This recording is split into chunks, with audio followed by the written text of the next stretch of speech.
But is there any basis for the concern being raised by Ian Paisley here, that the Windsor Framework or European Union law might get in the way of that ban on smoking being extended to Northern Ireland? We turn to one of the leading experts on European Union law, that is Catherine Barnard, who is Professor of EU Law at Cambridge University. My sense is that this is a matter for UK jurisdiction. It's a Westminster matter, obviously, with the Northern Ireland consent motion to decide to extend this. The question then is, how might this breach either the Windsor Framework or indeed the Common Travel Area?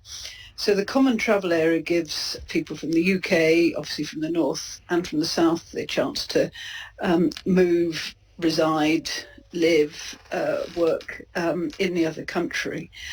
But it doesn't come with an elaborate framework of rights and obligations on top of that.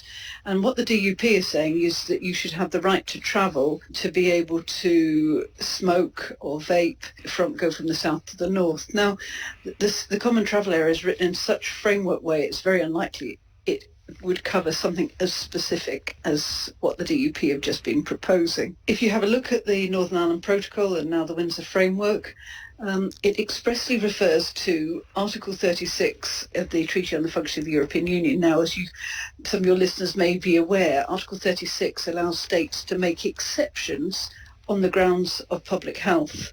And the UK government is making a strong case that the reason why they are doing this is for public health reasons. And that public health exception is written into the Northern Ireland Protocol. And so I think on balance, Westminster can do this. Certainly the Northern Ireland Minister for Health seemed to think that this would also rightly apply in Northern Ireland, and indeed should apply given the health implications of smoking. And therefore it seems on balance likely to be lawful via one route or another. If the European Union in any way tried to block the extension of this smoking ban to Northern Ireland by one route or another, how would that be resolved in practice? Ultimately, the provisions in the Northern Ireland Protocol and or in the withdrawal agreement would apply. And what that means is, one possibility is that it could be challenged by an individual, for example, from the DUP in the courts of Northern Ireland, and a reference could be made to the European Court of Justice. A reference is a legal process which says Northern Irish Court asks the European Court of Justice, what does the Northern Ireland Protocol and EU law say on this point? Another possibility is that it's thought to be a breach of the withdrawal agreement as a whole, and therefore it would go through political discussions, probably in the Joint Committee, and then if that doesn't resolve it at that level, again, a matter can end up before the European Court of Justice on an interpretation of a point of law. But the top line here is you don't think this is going to be a problem? I don't think it'd be a problem.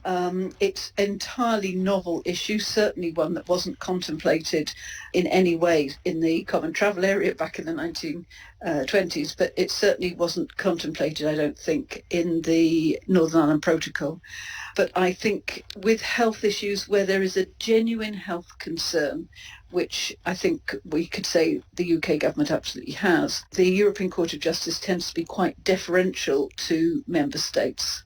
And the Common Travel Area is not a common smoking area. And that's a nice way of putting it.